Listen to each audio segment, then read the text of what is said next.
Hey guys, this is Phoenix Tremaine, and I'm doing my review of the Real Housewives of the Potomac. Unfortunately, unlike my Real Housewives of Atlanta review, a lot of shit happened in Potomac that I'm going to talk about. I'm still going to see if I can't get this shit under 10 minutes, um, but I probably won't because so much shit happened. And I gotta say this: if you haven't done so, please take a minute to subscribe. If you have subscribed, thank you very much. I really appreciate it. And if you could, please join me on my social media links: Facebook, Twitter, LinkedIn, Instagram, and all the rest. You'll see the links in the description box. And if you join me, I'd really appreciate it. Follow me and you get all the entertainment news and information, things like that. So, with that said, let's get to the Real Housewives of the Potomac, or, them bitches. So, basically, I did not like this episode. I really loved the first episode, but the second episode, it dragged on. I have so many notes just because the episode just dragged on and on and on and on. And I was miserable. I was like, is it over yet? Shit. you know, I'm hoping next week is a little bit better. But in scene one, it continued from the party with Giselle being berated by Karen, and as well as what's the other bitch, Charisse.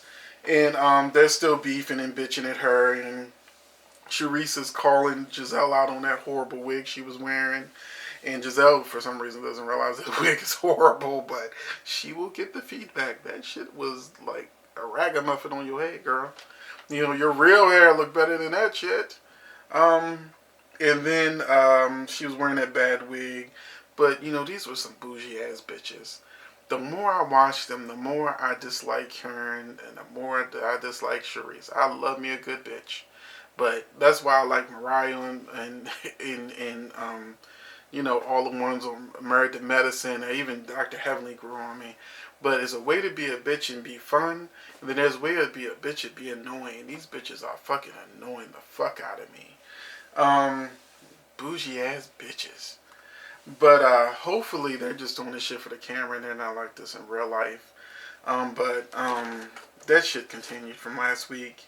And then we got this information about Katie. We know she's biracial and that, she's also Jewish. And she wants her kids to have a naming ceremony and where they get their Jewish names. And she talks to Rabbi, and in all her scenes, she's just like, throughout this episode, she's stressing, I'm so Jewish, I'm so Jewish, I'm so Jewish. I'm the most Jewish person you'll ever meet in your life. I'm a super Jew. But then she meets the rabbi, and the rabbi makes her look foolish because, one, she don't go to the synagogue on a regular basis. She only goes for holidays, but she's super Jewish. And then he started asking her questions about Judaism, and she don't know. Can you read Hebrew? No. And then she's like, well, I usually get by on my looks and my smile. And he wasn't falling for that. We later find out in the episode why he might have not given a shit about her looks. But enough of Katie. Katie is starting to annoy me too. I'm on the fence with Katie now. Now, she seems like she could be a good character to like watch, but it just depends on how far she goes into the bougie zone.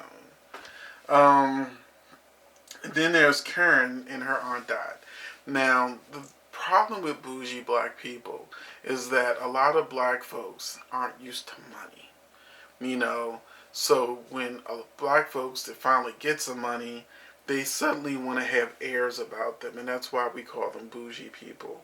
So they're pretending to be something, and they're stressing like etiquette and different things to be as far away from where they came from as possible. This bitch came from a farm.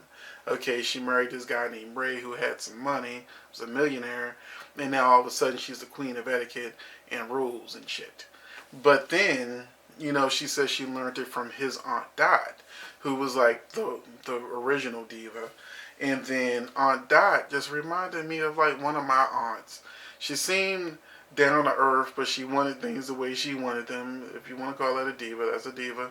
But Aunt Dot was not feeling Karen's foolishness, and she actually seemed to be more, she seemed to be closer to Karen's daughter, Karen and Ray's 70-year-old daughter.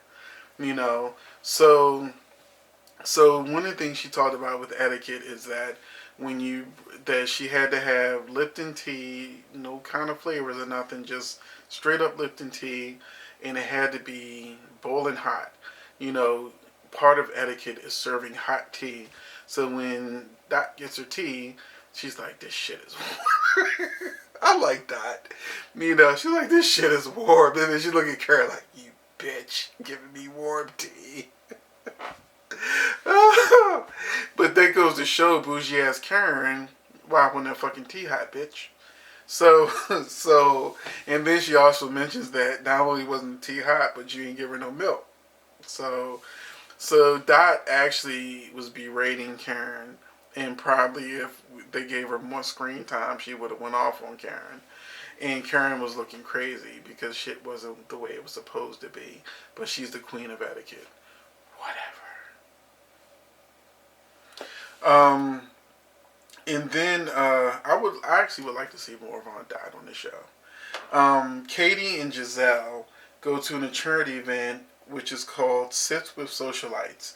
And if I ever had a sip with a socialite, I would not think it would be this shit. You know, Giselle meets Ashley, which is the final cast member that wasn't in the first episode. And she's 26 years old, she's full of energy, and she's ready to fuck. You know, like she wants to, well, I shouldn't say she's ready to fuck, I should say she's ready to turn up.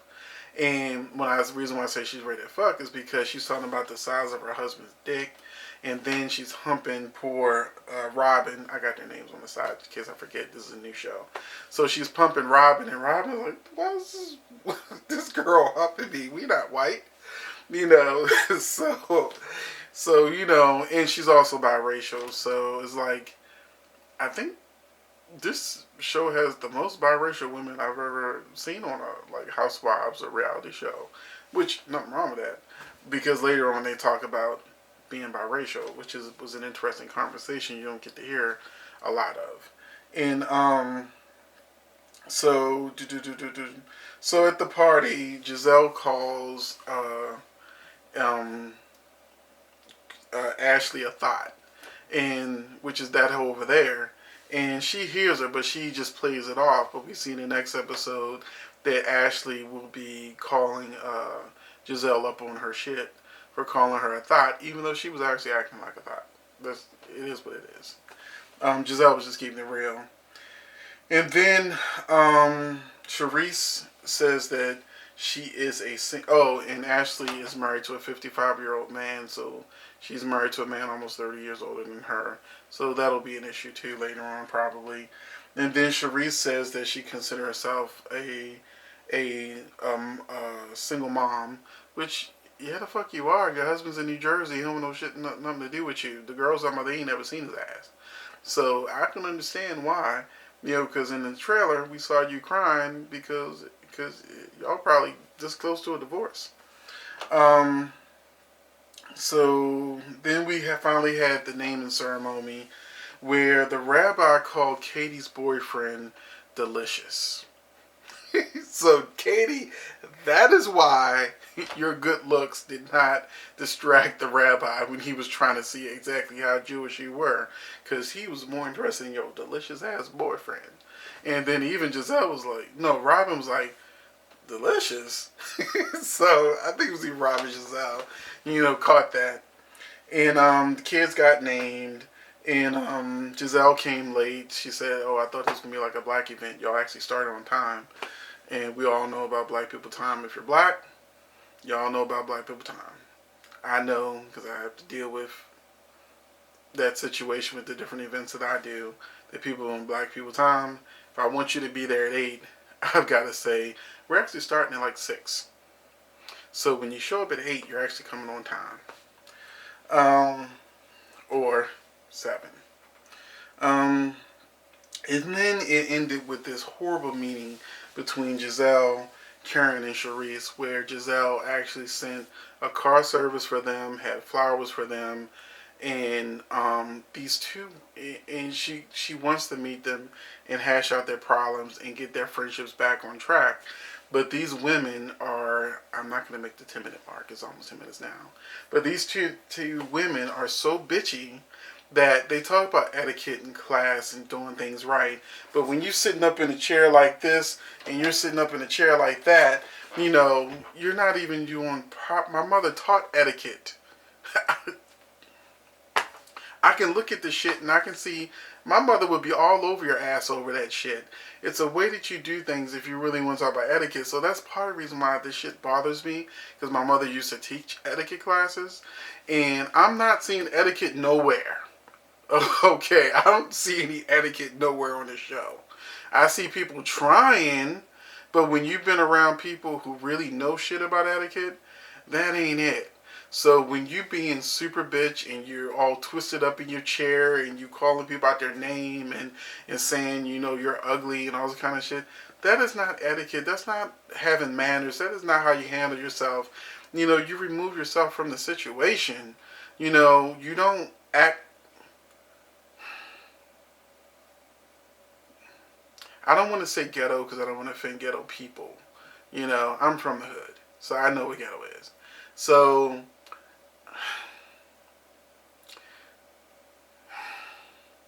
bad bouginess. Let's just say it's bad bouginess, okay? That these motherfucking bitches, they were getting on my last nerve. They were all over Giselle. And I think what bothered me the most is because they were using the pretense of etiquette and how things are supposed to be done while they're doing their worst, they're on their worst behavior, their worst posture, their worst etiquette on their own. They weren't gracious at all. And this is only episode 2, and you bitches got a whole fucking season to be together. So it was kind of crazy, and it was kind of came off to me like they were really playing for the cameras. And that's what it takes me out of it being a reality show, even though I know a lot of it's fake. So that was Real Housewives of Potomac. I hope you enjoyed this review. I tried to keep it real. I didn't have a whole lot of etiquette in this video because I was cussing and shit. But I want to know what you think about the Real Housewives of Potomac. I released my video so late last week. I don't know if, you know, people you want to see Potomac reviews. But I'm going to keep doing them for at least 4 episodes. If my viewership picks up on those Potomac videos like they do Atlanta Housewives videos, then I'll keep doing them. So I hope you like this, and I hope you enjoyed this video. And I'm going to look forward to seeing you soon.